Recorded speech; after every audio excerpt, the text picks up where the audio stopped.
Olá, seja bem-vindo. Está no ar mais uma edição do GC Entrevista com ele, o Dr. Alisson Coimbra, que é o coordenador da Mobilização Nacional de Médicos e Psicólogos do Tráfego. E qual a importância dessa mobilização, tendo em vista, doutor, que o Brasil é o país que está no topo, onde as pessoas mais sofrem com a saúde mental e os jovens de até 35 anos estão aí propícios a essa condição, principalmente neste período pós-pandemia de Covid-19. Fato que nos preocupa já há algum tempo nos atendimentos que a gente faz a essa parcela da população, tanto da saúde mental, que é avaliada pelos médicos, quanto no exame complementar, que é a avaliação psicológica, que avalia, entrevista, faz testes dirigidos, ou seja, são os instrumentos mais comprovados para ajudar a reduzir esse problema. Então essa pesquisa ela vai mostrar cientificamente que o Brasil está no topo desses problemas da saúde mental. E isso é repercutido na nossa área do trânsito,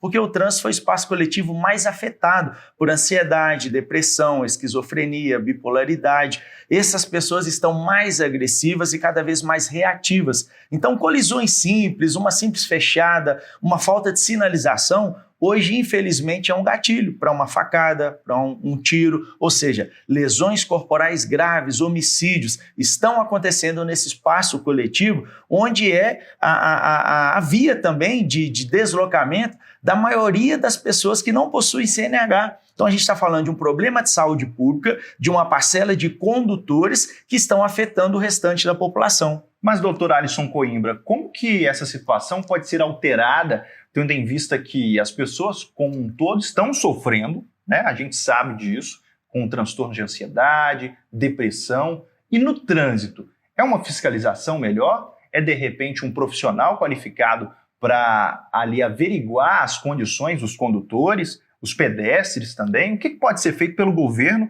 para mudar essa situação? Exatamente. Temos uma questão que ela é multifatorial. Então, fiscalização para a saúde mental, infelizmente, ela não é tão eficaz, porque quando a autoridade chega, o pior já aconteceu. Então, a gente tem que voltar ainda um pouco mais. Mas vamos tratar a questão da avaliação. Tudo bem. Agora, o que acontece? Como que eu vou avaliar a saúde de um motorista hoje e daqui a 10 anos? E o pior, não sei se você sabe, hoje, quando a gente faz aos 18 anos a avaliação psicológica, nunca mais esse condutor retorna. Então, para pensar esse cenário. Temos um jovem que somos nós, eu estou aqui com meus 40 anos e eu nunca voltei para uma avaliação psicológica porque a minha CNH, como a sua, é de motorista de passeio. Então, a lei não nos obriga a retornar. Então, a gente tem ainda que buscar outros atendimentos privados, mas a maior parte da população, 80% dos brasileiros não tem acesso a serviço pelo SUS de saúde mental na rede e psicológica. Então, o que a gente está percebendo? Esse laudo vitalício, ele é o facilitador dessa ocorrência. E quando você me pergunta se o governo está fazendo, nós temos que ressaltar quando as coisas acontecem. No ano passado, 2023, foi desarquivado um projeto de 1998, de autoria do senador Davi Alcolumbre, que previa que todas as avaliações da CNH também tivessem avaliação psicológica. Porque, olha só, 18 anos de idade até 30 é o momento em que ocorre a maior vulnerabilidade da saúde mental,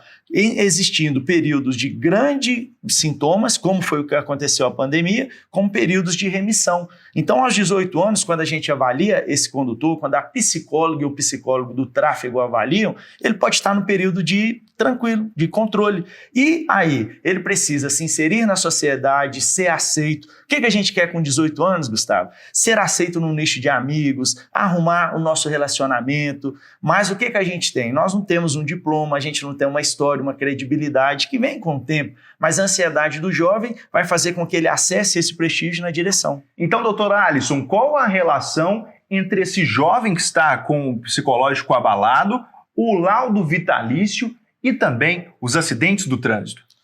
É uma relação que está íntima. O que acontece? Hoje as estatísticas estão mostrando o que a gente já constata nos nossos consultórios e principalmente pelos psicólogos e psicólogas nas avaliações, seja na entrevista dirigida, nos testes realizados, ou seja, esse somatório de fatores é o que está causando cada vez mais agressões, lesão corporal, ou seja, o trânsito virou o espaço coletivo mais afetado nesse pós-pandemia por essas questões da saúde psicológica, depressão, ansiedade, agravamento de doenças pré-existentes que no primeiro momento, somente aos 18 anos, não foram detectadas e que agora aparecem. Por quê? Porque até os 30 anos de idade, qualquer um de nós pode apresentar períodos de remissão ou de crises. Então, se essa avaliação psicológica que hoje ela não acompanha periodicamente esse condutor, ou seja, o governo até então ele abandonou a saúde psicológica. E agora a gente tem uma notícia boa, que foi aprovado no ano passado,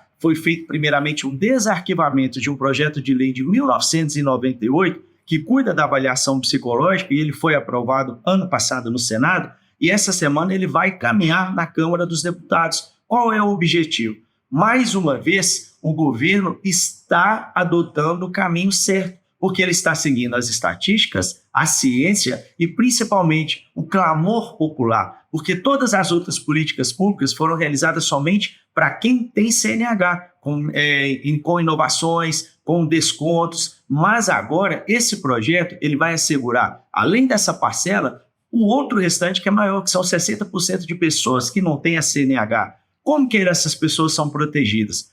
Controlando a saúde psicológica periodicamente, da mesma maneira que é feito com o exame médico. Então, ao casar essas avaliações simultaneamente, a gente amplia a eficácia da detecção precoce, do tratamento e do afastamento temporário. Vamos introduzir esses condutores no melhor momento e, obviamente, essas outras pessoas, como nós, que às vezes adota, a posição de pedestre, pegamos a nossa bike, vamos dar uma volta, vamos comprar um pão e voltar, a gente não vai ser atingido por um condutor agressivo, depressivo, ou uma pessoa que quer acabar com a própria vida estando na direção e leva junto inúmeras outras pessoas. Então, nesse Maio Amarelo, o Congresso Nacional certamente vai optar pelo melhor caminho, que é zelar pela saúde psicológica desses condutores e, consequentemente, Gustavo, uma política pública que vai atingir todo o Brasil. Muito obrigado, doutor Alisson. Até a próxima. Claro, agradecendo a você e deixando um recado para os membros do nosso Legislativo Federal sobre esse fato que é tão importante, doutor. E a gente não pode deixar a bandeira do Maio Amarelo passar sem nenhuma resposta imediata. A gente consegue mudar esse problema a partir dessa comunicação e que quem está nos seguindo,